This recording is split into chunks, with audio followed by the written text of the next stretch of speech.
Unfiltered opinion. I'm Jimmy Moyaha. And I'm Simon Brown. Welcome to Insider Exchange.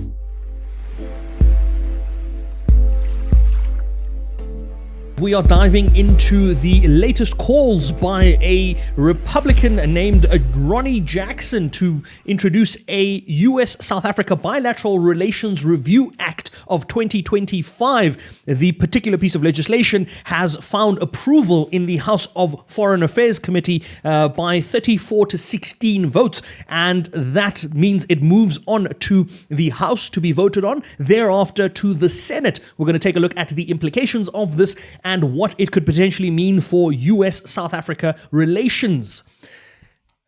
Do you know what? I thought we were having a bit of an awkward thing. Like, I thought it was just a Trump being upset and a falling out and, someone's angry that someone didn't invite them to a birthday party or something of the sort. But this seems to be getting more and more serious.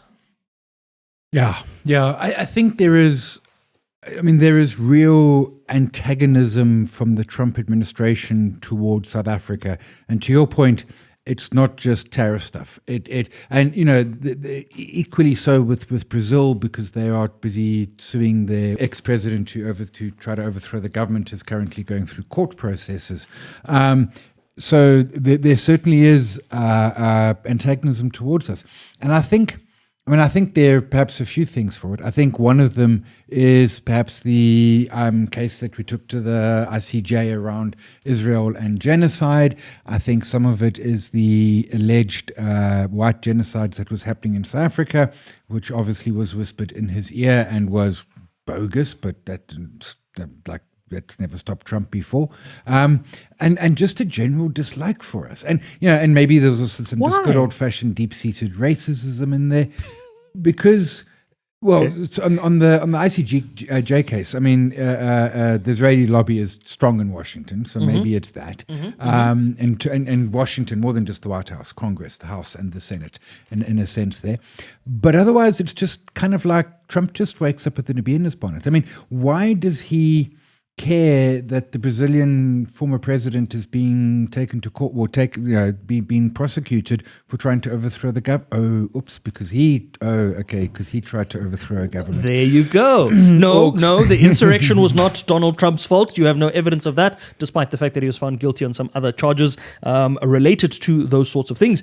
But again, why? So I understand the animosity if it's driven by something, right? And typically, there are a finite number of things that drive the largest economy in the world to take decisions. And that finite number of things and that list of things includes wanting minerals.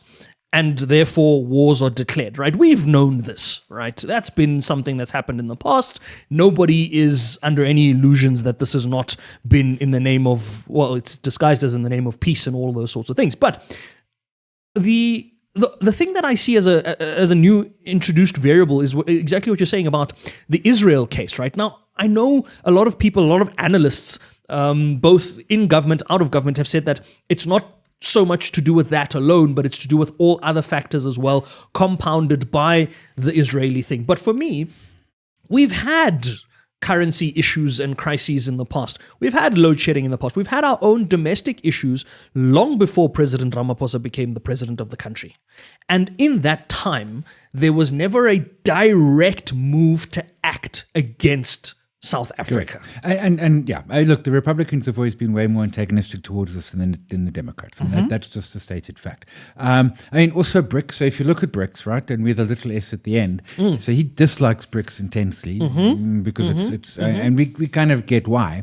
But you're not going after the rest of the BRICS countries much. You can't. Brazil, is Brazil a bit, but Russia, buddies with Putin. Mutually assured destruction. You can't do that. Yeah. China. Mutually assured destruction again. South Africa. The guys you can bully, the little guy you can bully. Fair enough. Yeah. Okay, I suppose that then makes sense. Because there is, in his first term, mind you, I was actually thinking about it over the weekend. In the first term, Trump 1.0 was largely innocuous, I think for two reasons, because he didn't expect to win, so he had no plan. For his second term, he expected to win and he had a plan. Folks, go read Project 2025 because it's rolling out as we speak and it's friggin' scary. And so this time he practically has a plan. It's also then, for example, Ibrahim Rasool's there, and then it turns out he said bad things about Trump. Well, no, he did say bad. He said true things, but Trump's a little thin. Yeah, but so did Mcebisi Jonas. Well, and where isn't he? You notice he's not in Washington. That's fair. So it's that sort of thing. So then let's get into that sign. Let's get into the fact that the key provisions of this act that's now been and put we're forward. friendly with Iran. And we're friendly with Iran. But to be clear, so was America up until 6 months, 6 weeks As ago. was Israel once upon a lifetime. But we casually glance over that fact. Let's get into the nitty-gritties of what's been proposed here. This new bill aims to look at, first of all, a 120-day assessment of the bilateral relations between South Africa and the US, covering diplomacy, trade, security, aid, and all those other things. The US has already cancelled US aid, so South Africa's already felt that.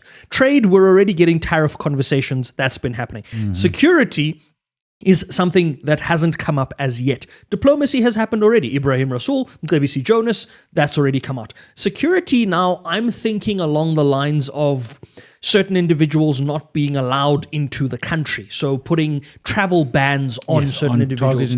So you use the but you can use the Minsky Act for that. Yeah, but beyond just saying, and beyond for certain people just saying you're a persona non grata, actually saying you are banned from traveling to the United States. But also, if you have a United States bank account or you have United States assets, those assets are going to be frozen. Remember, Muammar Gaddafi's assets were frozen from a Libyan perspective as the president there. Yeah. Robert Mugabe's had his assets frozen before he passed away in regions like Switzerland. So freezing assets based in other countries is another thing, right?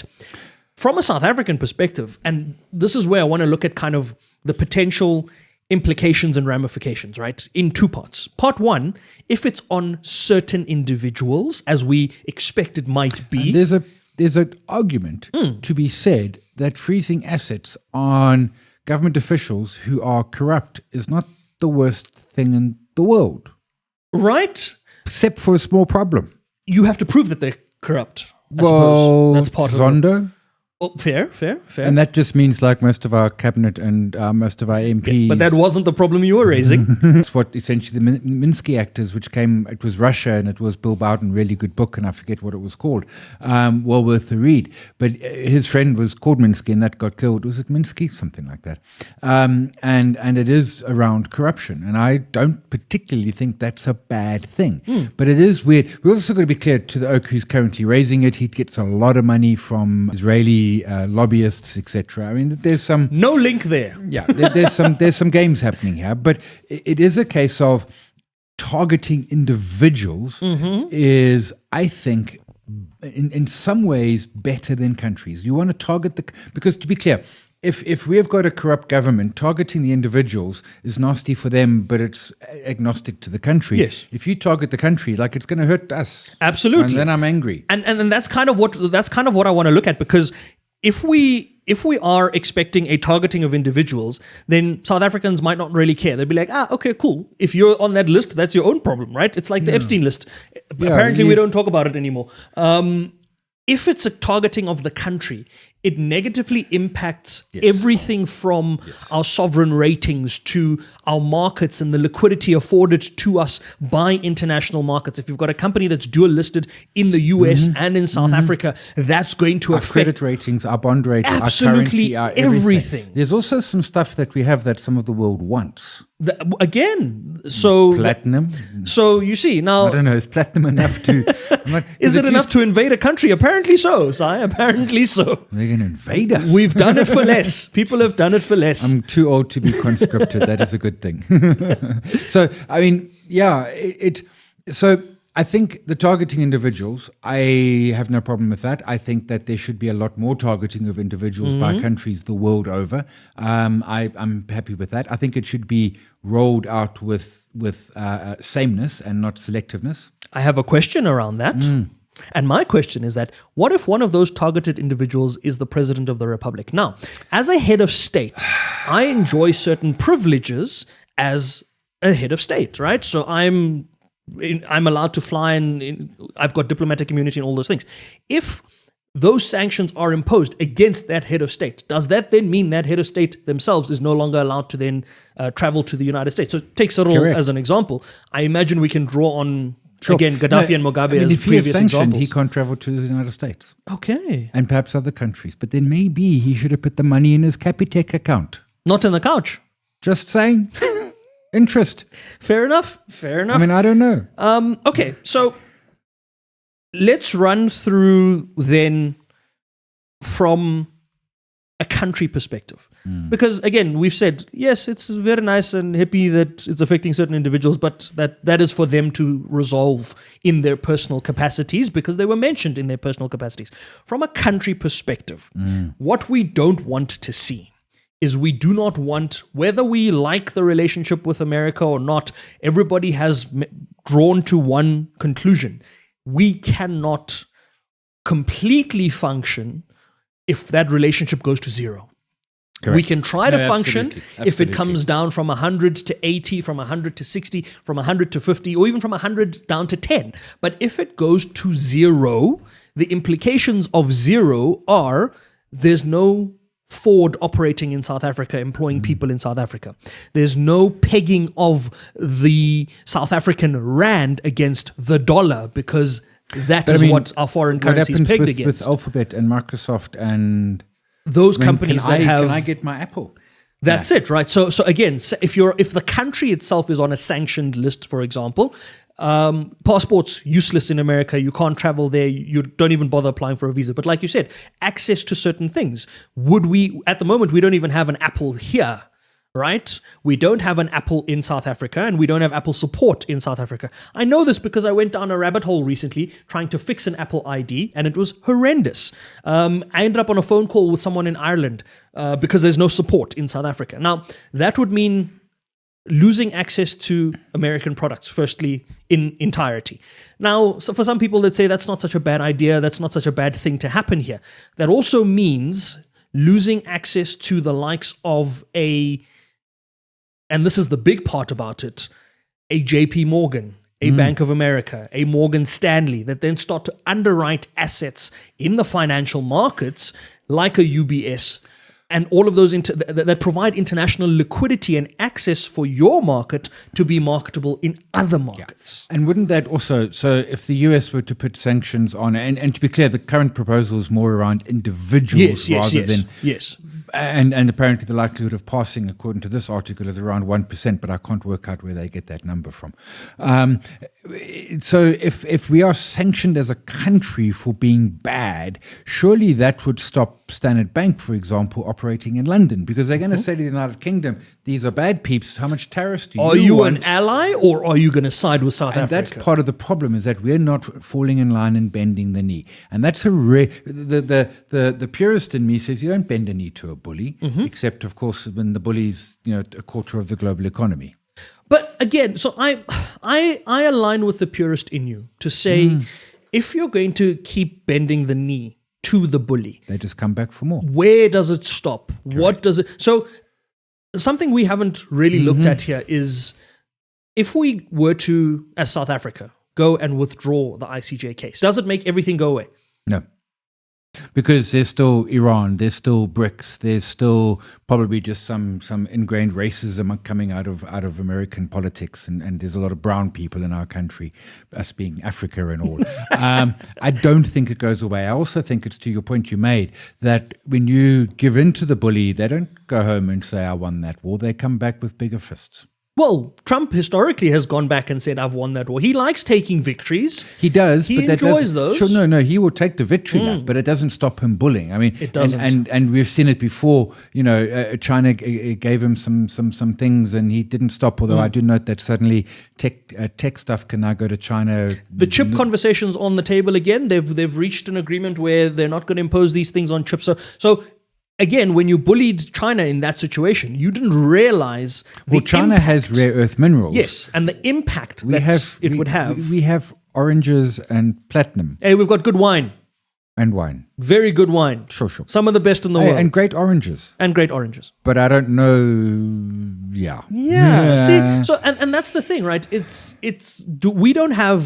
certainly don't have the China muscle in fighting back. Yeah. And I think we're aware of that, and perhaps that's the approach that Cyril took as the president to say, let's go and see if we can find a compromise, find a middle ground or whatever. But again, when in your life have you negotiated with a bully and it's worked out? Hey, don't hit me. Let's talk about it first, and then let's come to some sort of understanding. See, I was the other side. I was the martial art person who used to go and stop bullying the old-fashioned way, which is just beat them up way more than they could beat up anybody else. So you were China. Excuse the reference, Sure, but I mean, in that situation, I was China. You would have been China. Because I would have been China. the US did that. They went into China and said, we're going to assert ourselves. And China was like, you can try. You can try. And the question then becomes for South Africa is, where do we go from here? How do we navigate this? Because we can talk until we're blue in the face. How we have to do it is we have to, truthfully, we got to bend the knee in some ways, but not bend the knee in that we just give up on everything that matters. We bend the knee, and with Trump, it's quite simple. It's flattery. And it comes to the point, and I think Peter Bruce made this, where what we should be doing is when all the troubles was going down, we should have invited, back in time, back in April or something, we should have invited Trump for a round of golf at Sun City. Gary Player course, and we'll get Ernie Els and Gary Player and other billionaires and make sure they're white. And but that's what Trump is, a very, very base man, and he likes to be flattered. So we give him a hotel in Cape Town. Sure. I can't imagine. I know. For the life of me. The problem is you'll give him the hotel, and then he'll come back next week and say, nice hotel I got there. But you must pay for it. Or something. I mean, Qatar gave him an airplane. Yes. We don't have airplanes to give. Come on, SAA, our National Defence Force, we simply don't have planes to give. We don't. SAA leases Defence Force planes, Air Force planes don't work. We don't have planes to give. So what do we give then? Because in as much as you can have a round and that's of golf, the dilemma that someone like Ramaphosa and just the body politic generally has. How do you? I mean, Europe got slapped with. So there's a big winner chicken dinner. Europe only got a 15% tariff deal. It was 30. It was 10. Then it was 30. Then it was 10, and now it's 15. And this is a winning trade deal. I think that perhaps. If we're going to look at it from taking a page out of China, and again, we bring up China not just because they've gone toe-to-toe with the United States, not just because you've been a Mr. Miyagi in your life. We bring China up because there are lessons to be learned from this. Yeah. China spent a lot of time bolstering and beefing up their positioning in the global ecosystem, to then say we are an alternative to the United States. And we can prove that. They've spent decades doing that, right? Perhaps for South Africa, and I don't know if this is even possible, is re-establishing our position as the dominant force on the African continent. Africa has almost started to go its own ways. East goes this way, West goes this way, North, South. There's that divide. There's a fragment / realignment of the friendships that have existed since Bretton Woods. Right. So from an African standpoint, we used to be the largest economy. I think we still are. We kind of trade that off with Nigeria every now and then. We don't have a military base that's a US base, but we also don't have oil, so it doesn't really matter. But at the same time, we used to have the largest airline on the African continent. That now, if I'm not mistaken, sits with Ethiopia. So we've lost our positioning on the continent. We used to be the hub. That's a good point. For everything and to come be clear, here. When you're saying used to, we're not talking pre-94. We're talking 10, 20 years ago. That's it. Like just around the corner. Everything used to come into Africa, and the gateway into Africa used to be South Africa. You're now having guys like Dubai Ports World, DPW, that bought Imperial Logistics, setting up ports on the East Coast because it's closer to Dubai and they're able to do that. It's not as far south as South Africa. The reality is we still have an edge in the market from an infrastructure point of view. Yes. If we leave Transnet aside and we actually have a functional rail and logistics system, it is the best on the continent, bar none, right? And if we then start to dig our heels into saying we will have to take the brunt of this for 4 or 5 years from the United States, but in that 4 or 5 years, we're going to build South Africa. We're going to realign.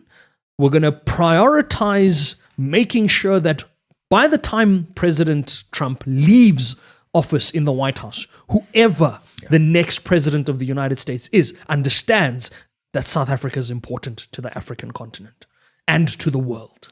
I think so. I think you're right. It's going to. The trick is, it's going to be 4 to 5 years. It's going to be. It's not an overnight thing. It's going to be a painful 4 to 5 years. And can our body politic deliver? Do we have the decision-making capabilities to make the tough calls? I mean, the evidence is no. The evidence says no. And that's the painful part. That's the painful reality that we have to contend with.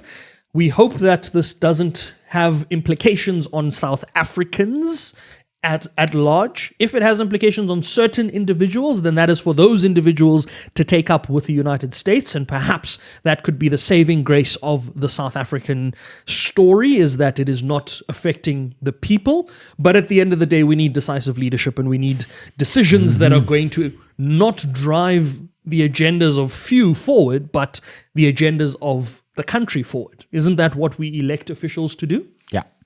Supposedly, that's what we elect them to do. That's the deep dive. We're going to leave the conversation on that note. We're going to get into our investor insights. We're going to be taking a look at a stock that we've had on our wall. We're going to be revisiting that stock, but we're also going to be taking a look at some really bizarre things that have been taking place in South Africa. So stick around for that.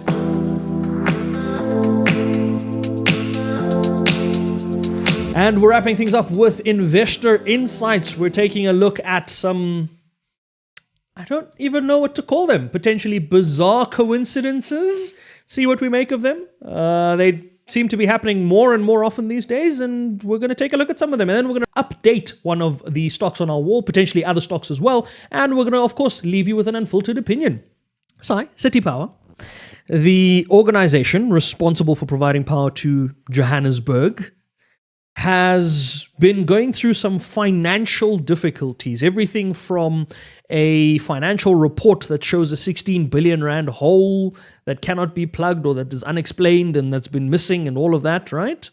To saying to us that they are struggling to deliver services in certain regions and therefore, it's tough, we need to be paying.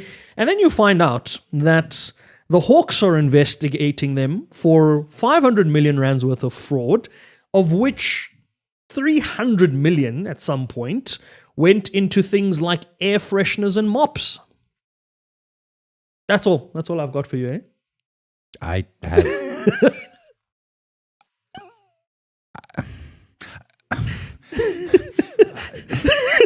Sorry, air fresheners and mops. And mops, amongst other things. I mean, these aren't like phrases for something else. No, actual air fresheners and mops. Well, at least that's what the contracts would say, I suppose that's what the contracts would say. There is also a system. There was a... I mean, I thought you were going to say like Lamborghinis and holidays to Cannes. Or maybe Ibiza for a weekend. No, just mops and air fresheners, Si. There was a system. There was a system that was meant to improve things. It was an 8 million rand system that was supposed to be employed by Curious the city. about this system. The system was supposed to cost 8 million rand. Yeah. Ended up costing 100 million rand. Now, yeah. Again, on the 8 million rand, there was everything from, it was supposed to include networking, cybersecurity, power supplies, UPSs, all of those sorts of things. Mm-hmm. It was supposed to be, again, around 8 million rand. Mm-hmm. Engineering, design, testing, commissioning, installation, all of those figures.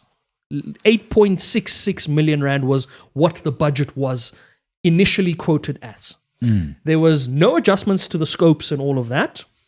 Subsequently, the paid for charges amounted to just over 100 million rand. So I'll give you an example. For the budget that was set aside for installation and construction related to the system was 120,000 rand.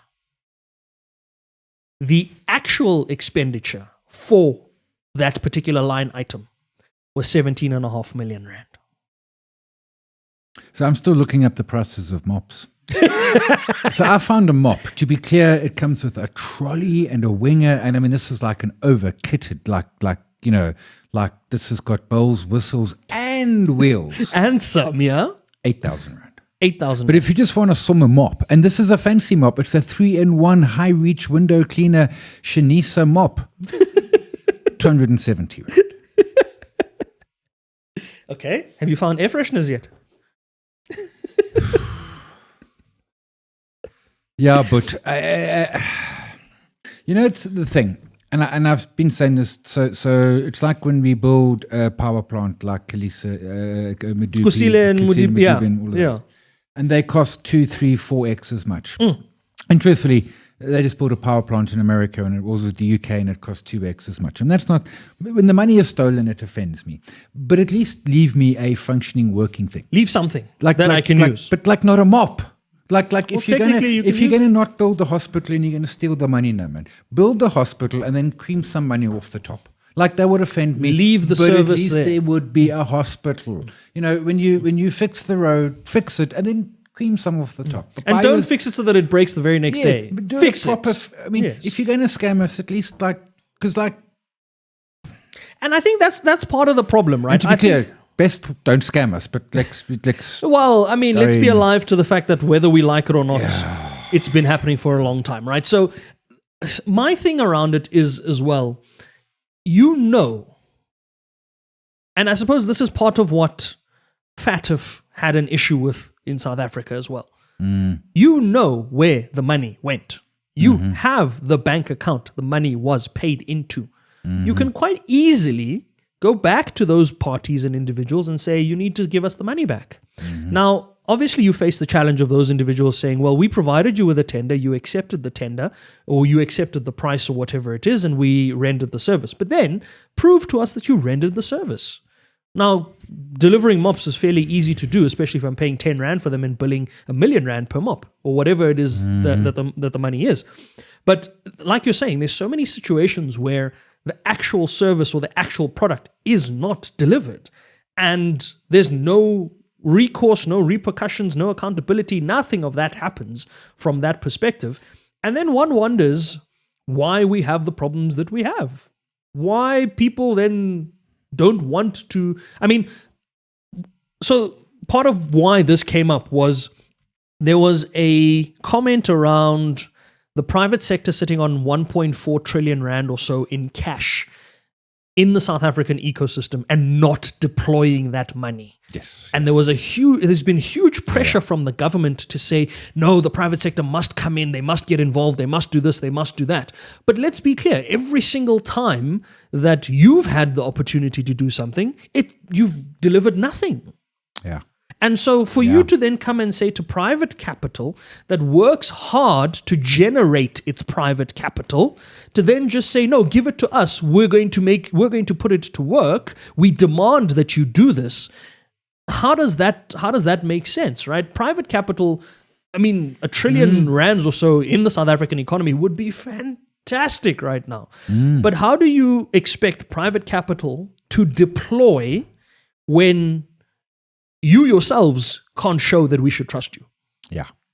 And that's it, right? I mean, that's just it. And to be clear, private capital shouldn't, and I'm not even sure that it does have a higher level of responsibility than public, but they're just not going to, because if it goes horribly wrong, like there's actually implications. Like that lady from EOH. I mean, okay, it's 10 years later and it's only 500,000, but to be clear, it is 10 million. The lady million. who said she had a PhD and didn't. Yeah. And that is, 500,000, it took 10 years. I mean, but the point is, it did happen eventually. And she can't be a director for 10 years.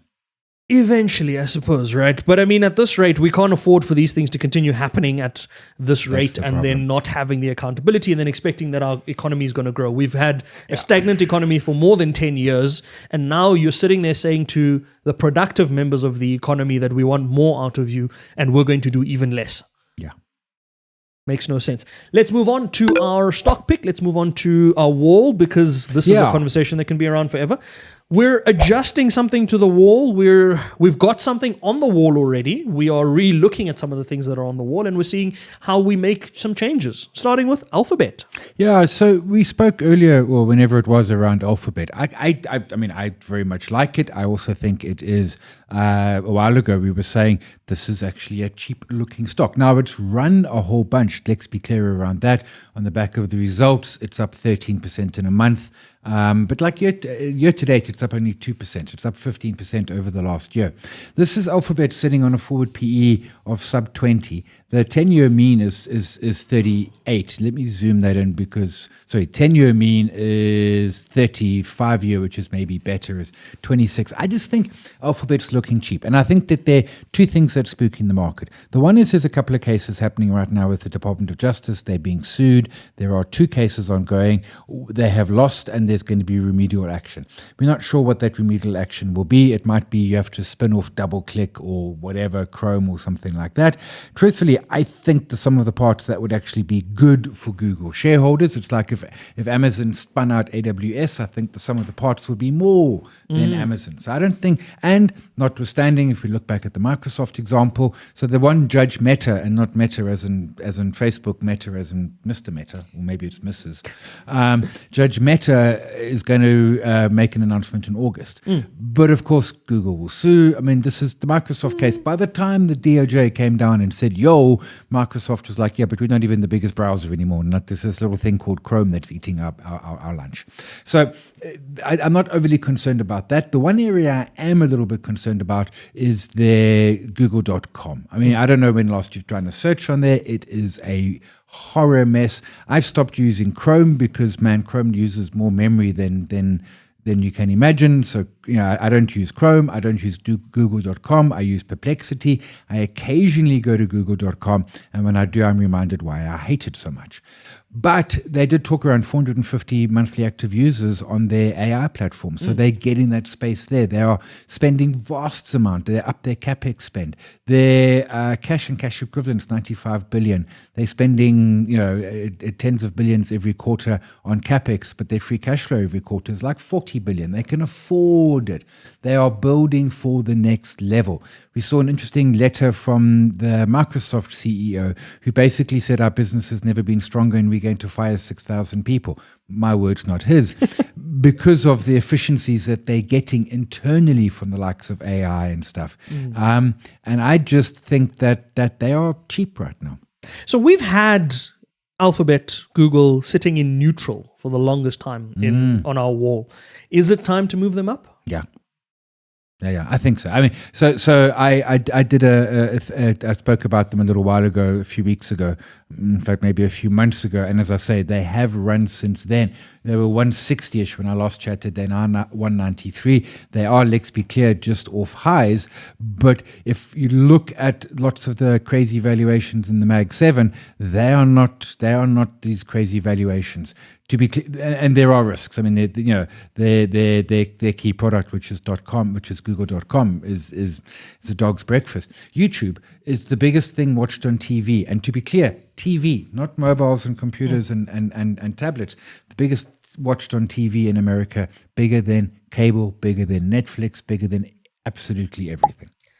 That's a very interesting point. While we're looking at stocks that are in neutral territory, I want to see if we can quickly glance at Telkom. They finalized that SwiftNet sale, 6-point-something billion rands, but also they went through a rebrand recently. They've changed their logo. It's a new Telkom. Ooh, fancy, fancy, fancy. We had them as neutral because, well, we looked at the telecom space. We didn't really see where they'd fit.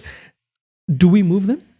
Look, I don't like telecom, but on a PE of 10-ish and a price to book sub 1 and a dividend yield of around 3, I mean, they're not expensive. But what's left in telecom other than the OpenServe business? Well, OpenServe, which is a nice little business, and they've got and they've got the mobile network. I don't think our market's big enough for 4 mobile networks, but... Well, considering Cell C sold off all of their infrastructure and they now leverage off of the other 2 networks as an MVNO, I don't know if we still have 4 technically. Also true, we might not have... Yeah, 4. so I don't know. I don't think it's enough I don't think changing your logo is enough for us to move you out. No, logos don't impress me. I just don't like the sector. And I tell you why, because basically you are a utility with insane high capex. Now, a year ago at $20, we probably were wrong when we said it's not so great, but now it's at almost 60. They utilities with capex. That's the last thing you want. But they've cut down their capex, to be fair, by selling off that SwiftNet business. So you've saved a lot of money now. You don't have to maintain all those towers. Still, you don't have to maintain it, but that's still indirectly a cost or directly a cost to the business because they need access to those towers. So they might not be going and buying a 6G modem in a few years to attach to the tower. Be leasing one. But someone is. Fair enough. So we're undecided on that one. We might just leave it where it is for now. And speaking of leaving things where they are, we've come to the end of the show, folks. We're going to leave you. But before we do, you know the drill. We don't leave you without an unfiltered opinion of the week. Si, I want to get your thoughts on delivery services before we get into the unfiltered opinion of the week. Are you an order-in kind of person?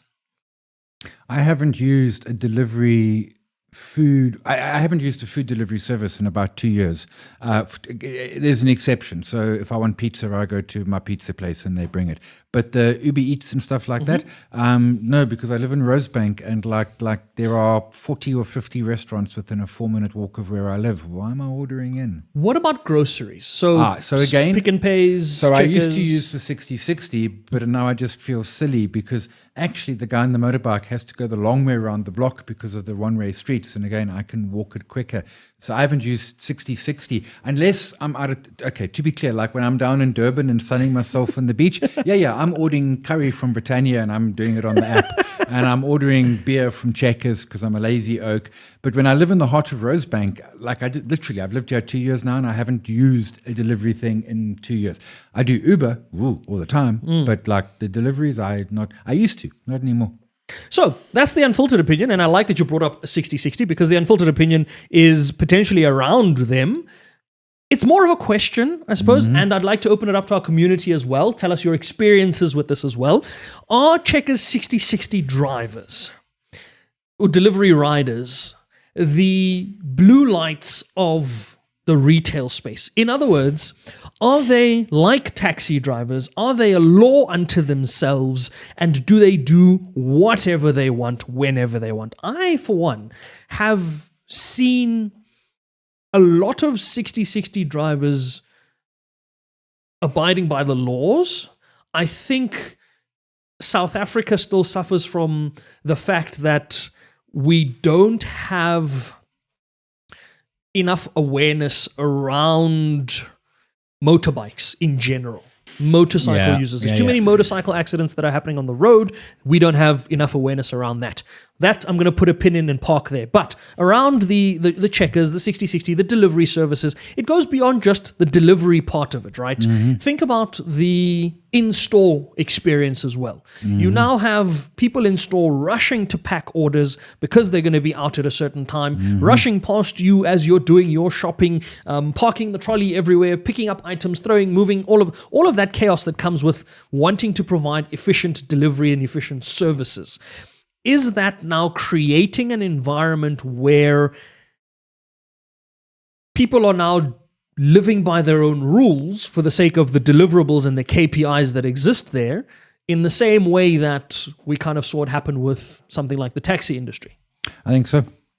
Okay. But hang on, I want to go down a little bit of a rabbit hole here. Let's go. So you're talking about we don't understand bikes in Johannesburg. So I remember, just in South Africa, I remember coming up to Johannesburg in the 80s. And when you would stop at a stop street, there would be like your cars, and then there would be 10, 15, 20 motorbikes, because that's how stuff moved around. There weren't couriers. The fax had just come out. No one had them. How were you moving your share certificates, which had to be physically dematerialized from A to B? It was on scooters. So then there was a scooters union, which was a union for the scooter drivers. Then, fun fact, in Durban in the early 90s, late 80s, a band called Scooters Union with Race Johnson as the front man came out and I think made one, maybe 2 albums. Go listen to the albums. Okay. Good Okay. Durban rock. Good Durban Okay, maybe I rock. should just say Durban rock. Just Durban rock. And the video is done in Michael somebody's parents' house, and I was the cameraman. Okay. Huh. I studied film and video, man. Studied film and video, programs websites, and ran the comrades sub 7 hours and 30. No. Sub Okay. 7:30. Yeah. Sub I thought 7:30. you were saying sub 7. Well, you could have if you really wanted to. I suppose if she was at the finish line, you might have run a little bit faster. If I was still dating her, I might have, but she had broken up with me already, so I was probably in tears. Oh, okay. Unfiltered opinion of the week. Would love to get your thoughts on that. Has the convenience of delivery ruined the in-store experience the same way Sai says that Google has ruined search, and the fact that taxi drivers have potentially ruined the road, stopping exactly where they want to and not abiding by the laws? Give us your thoughts, give us your opinions, give us your unfiltered opinions, because that's what the show's about. Until next time, investing isn't hard, just try it.